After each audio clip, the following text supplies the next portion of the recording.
Guys, അപ്പോൾ നമ്മൾ ഇന്ന് എങ്ങനെ ഒരു DFT ടെസ്റ്റ് ചെയ്യാം, അതിൻ്റെ മിഷൻ എങ്ങനെ ഇരിക്കും എന്നുള്ളതൊക്കെയാണ് നമ്മുടെ ഇന്നത്തെ വീഡിയോ.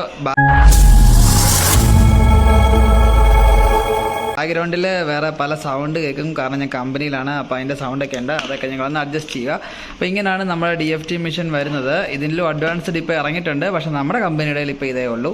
ഇതെന്ന് പറഞ്ഞാൽ അതിൻ്റെ ഇവിടെ വരുന്ന പ്രോബാണ്. ഇതിപ്പോൾ പെയിൻറ്റ് ചെക്ക് ചെയ്ത് അത് ഒരുമാതിരി ഒരു വഴിയൊക്കെ ആയിട്ടുണ്ട്. എന്തായാലും ചെക്ക് ചെയ്യാൻ പറ്റും. ഇതിങ്ങനെ പ്രസ് ആവുന്ന ഒരു സ്പ്രിങ് ആണ് കേട്ടോ, ഇങ്ങനെ അമങ്ങുന്നതാണ്.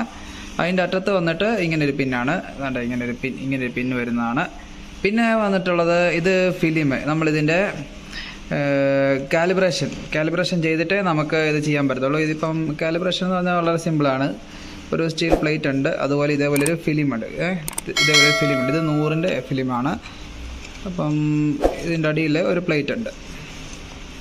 ഒരു പ്ലേറ്റ് എന്താ പറയുക, ഇത്ര പാട്. ഇതൊരു പ്ലേറ്റ് ഉണ്ട്.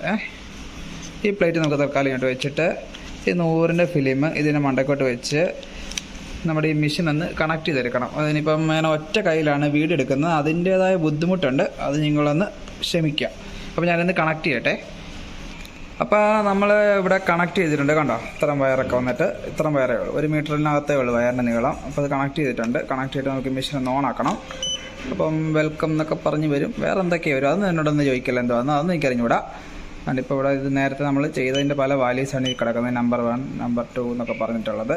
എന്നിട്ട് നമ്മൾ മെഷീൻ ഇങ്ങോട്ട് വെക്കണം. പരിമിതികളൊക്കെ ഉണ്ട്, എന്നാലും വെച്ചിട്ട് നമ്മുടെ ഇതാണ് മുമ്പിലത്തെ നമ്മൾ റീഡിങ്ങുള്ള ഫിലിം, 100-ൻ്റെ ഫിലിം. നമ്മളത് ഇവിടെ വെച്ച് നോക്കണം. ഇപ്പോൾ ടീ സൗണ്ട് കേട്ടല്ലോ. അങ്ങനെ നമ്മളിതൊരു 100-ലെത്തിക്കണം. എന്താ നോക്കാം, 100-ന് അടുത്തൊക്കെ എത്തിയിട്ടുണ്ട്. അതിന് ഞാൻ പ്രസ് ചെയ്യുന്നതിൻ്റെ ഇതുപോലെ ഇരിക്കും. പിന്നെ ഇടയ്ക്ക് പൊടികൾ കാണും, കറക്റ്റ് കിട്ടണമെന്നില്ല. ഏകദേശം 100-ൻ്റെ അടുത്ത് എത്തിക്കണം, അതാണ് നമ്മുടെ ടാർഗറ്റ്. 110 ഒക്കെ വരുന്നുണ്ട്. 98.8. അപ്പം ഓക്കെ, ഏകദേശം കാലിബ്രേഷനൊക്കെ സെറ്റാണ്. ഇതിനി നമ്മൾ ചെയ്യേണ്ടതാണ്, നമുക്ക് ചെക്ക് ചെയ്യേണ്ട മെറ്റീരിയലിൻ്റെ അടുത്ത് പോയി ചെക്ക് ചെയ്യുക എന്നുള്ളതാണ്. ഇങ്ങനെ ഒരു 100 എടുത്തിട്ട് അതിൻ്റെ ആവറേജ് എടുത്തു കഴിഞ്ഞാൽ ആ ആവറേജ് 125-ൻ്റെ ഒക്കെ മണ്ടയ്ക്ക് വേണമെന്നാണ് കമ്പനി പറയുന്നത്. എങ്കിൽ മാത്രമേ നമ്മുടെ ഈ പെയിൻറ്റിങ്ങിൽ ഈ സാധനം ഫുള്ള് പാസ്സാകത്തുള്ളൂ. അപ്പോൾ നമ്മുടെ വെളിയിൽ നിന്ന് എംപ്ലോയീസ് വരും, അവർക്ക് ഈ റീഡിങ് കാണണം. റീഡിങ് കണ്ട് അവർക്ക് ഇഷ്ടപ്പെട്ടില്ല എന്നുണ്ടെങ്കിൽ നമ്മൾ ഈ മെഷീനും പൊക്കിയെടുത്തുകൊണ്ട് വന്ന് അവരുടെ മുമ്പിൽ വെച്ച് ഇതെല്ലാം ചെയ്ത് അതിൻ്റെ ആവറേജൊക്കെ കണ്ടുപിടിച്ച് പിന്നെയും ഇതേപോലെ ചെയ്യണം, അല്ലെങ്കിൽ റീപെയിൻറ്റിങ്ങിന് വിടും.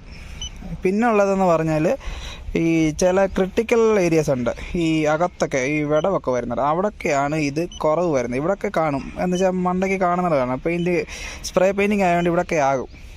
അങ്ങനെയുള്ള ഏരിയാസ് ഞാൻ കാണിച്ചു തരാം. ഫുള്ള് കാണിക്കത്തില്ല, കുറച്ചേ കാണിക്കത്തുള്ളൂ. നോക്കാം, ഇതൊക്കെ അടിവശമാണ്. ഇവിടെയൊക്കെ പെയിൻറ്റ് കുറവായിരിക്കും, ഇവിടെയൊക്കെ വളരെ കുറവാണ്. 38 ഉള്ളൂ. ഇവിടെയൊക്കെയാണ് വിഷയം വരുന്നത്. അപ്പോൾ ഇവിടെ നമ്മൾ കുറച്ച് റീഡിങ് എടുത്ത് വെച്ചിട്ടുണ്ട്. ഇപ്പോൾ ഒറ്റ കൈ കൊണ്ട് വീഡിയോ എടുക്കണം, ഇത് എടുക്കുന്നത് ഇച്ചിരി ടാസ്ക് ആയതുകൊണ്ട് ഞാനതിപ്പോൾ അവിടെ വെച്ച്, എന്നിട്ട് ഇതാണ്ട് ആ ബുക്കിൽ നമ്മൾ ഈ എടുത്ത റീഡിങ് എല്ലാം കൂടി എഴുതിയിട്ടുണ്ട്. ഇതിപ്പോൾ ലാസ്റ്റ് ഘട്ടമാണ്, കുറേ കഴിഞ്ഞ് 10-80 എണ്ണാണ്ടായെന്ന് തോന്നുന്നു, എണ്ണയില്ല. ലാസ്റ്റ് നീ എണ്ണ അതാണ്ട് നമ്മൾ ടെസ്റ്റ് ചെയ്തതിൻ്റെ ഓരോ വാല്യൂസാണ്. ഒരു അരമണിക്കൂറത്തെ പരിപാടിയാണിത്. പല സൈഡിൽ പല ആംഗിളും ഫ്ലാഞ്ചും ഒക്കെയാണ് എഴുതി വെച്ചേക്കുന്നത്. ഇതിൽ 116 ഉണ്ട്, 216 ഉണ്ട്, ഏറ്റവും കുറഞ്ഞ ഇന്ത്യ 96 സംതിങ് ഒക്കെ ഉണ്ട്. ഇതൊക്കെ എന്ന് പറഞ്ഞാൽ ക്രിട്ടിക്കൽ ഏരിയ, ഇവിടെയൊക്കെ പെയിൻറ്റ് എത്താത്തതുണ്ട്. 65 ഉണ്ട്, 70 ഉണ്ട്. ഇതൊക്കെ നമ്മൾ എത്രത്തോളം ആവറേജ് മൊത്തം എടുക്കുമ്പോൾ ആവറേജിൽ അതൊക്കെ ലെവലായി കിട്ടുന്നതാണ്. അപ്പോൾ എത്രത്തോളം എടുക്കാൻ പറ്റുമോ അത്രയും എടുക്കാൻ നോക്കുക. 99 ഉണ്ട്, 100 ഉണ്ട്. ലാസ്റ്റൊക്കെ വന്നപ്പോൾ കണ്ട കുറവാണ്. അപ്പോൾ നമ്മൾ അതിൻ്റെ ടോട്ടൽ കണ്ടുപിടിച്ച് ഏതാണ്ട് 14,600 വരും. പിന്നെ ഇത് മൊത്തം കൂടി 83 റീഡിംഗ് ഉണ്ട്. അത് ഡിവൈഡ് ചെയ്ത് നോക്കിയപ്പോൾ 176.8 ഉണ്ട്. അപ്പോൾ നമ്മുടെ ഇത് പാസ്സാണ്. ഒരു 125 ഉണ്ട്, 125 വേണം. അപ്പോൾ അതതിന് മണ്ടയ്ക്കുണ്ട്. അപ്പോൾ നമ്മുടെ ഈ മെറ്റീരിയൽ നമ്മളിന്ന് ടെസ്റ്റ് ചെയ്ത സാധനം DFT ടെസ്റ്റിൽ പാസ്സാണ്. ഇങ്ങനെയാണ് സംഭവം. നമ്മളിത് നേരത്തെ ഇങ്ങനെയൊക്കെ ചെയ്ത് വെക്കും. വരുന്ന സാറന്മാർക്ക് ചിലവ് പിടിക്കത്തില്ല. അപ്പോൾ പറയും ഈ റീഡിങ് നമ്മൾ ഫോണിൽ ഫോട്ടോ എടുത്ത് വെക്കും, എന്നിട്ട് ഓരോന്നെടുത്ത് മിഷൻ്റെ റീഡിങ്ങും എവിടെ ടെസ്റ്റ് ചെയ്തെന്ന് വെച്ചാൽ അത് നോബൂടെ കാണിക്കാത്ത രീതിയിൽ നമ്മളൊരു വീഡിയോയും അല്ലെങ്കിൽ ഫോട്ടോ എടുത്ത് വെക്കും. എന്നിട്ട് ഈ റീഡിങ് കൂടെ സാറന്മാർക്ക് കാണിച്ചു കൊടുക്കും. അവർക്ക് പിടിക്കത്തില്ല.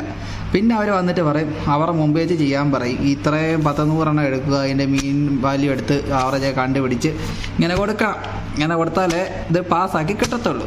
ഇത് കഴിഞ്ഞ അടുത്ത ടെസ്റ്റ് ഉണ്ട്. ഇത് കഴിഞ്ഞ അടുത്ത ടെസ്റ്റ് എന്ന് പറഞ്ഞാൽ വിഷ്വൽ വെൽഡിങ്ങിൻ്റെ കാര്യം നോക്കാൻ വരും. പിന്നെ സ്പ്ലൈസ് പ്ലേറ്റിൻ്റെ വെൽഡിങ്, കുന്തം കുളച്ചക്രം, പിന്നെ BOM ബിൽ ഓഫ് മെറ്റീരിയൽ നോക്കാൻ വരും. അങ്ങനെയൊക്കെ കുറേ കാര്യങ്ങളുണ്ട്. അതിനെക്കുറിച്ചൊക്കെ നമുക്ക് വീഡിയോ ചെയ്യാം. അപ്പം ഇന്നത്തെ കൊച്ചു വീഡിയോ എനിക്ക് ഇഷ്ടപ്പെട്ടെന്ന് വിചാരിക്കുന്നു. നമ്മുടെ ഇങ്ങനത്തെ വീഡിയോസാണ് ഇപ്പോൾ വരുന്നത്, നിങ്ങൾ ശ്രദ്ധിച്ചാൽ അറിയാം. അപ്പോൾ ഇങ്ങനെയൊക്കെയുള്ള കൊച്ചു വീഡിയോസൊക്കെ നിങ്ങൾക്ക് ഇഷ്ടപ്പെടുകയാണെങ്കിൽ ഒന്ന് ലൈക്ക് ചെയ്യുക. നമ്മുടെ ചാനൽ ഇതുവരെ സബ്സ്ക്രൈബ് ചെയ്തിട്ടില്ലെങ്കിൽ ഒന്ന് സബ്സ്ക്രൈബ് ചെയ്യുക. പുതിയൊരു വീഡിയോ ആയിട്ട് അടുത്ത ദിവസം വരുന്നവരെ it's me Harikrishnan signing off.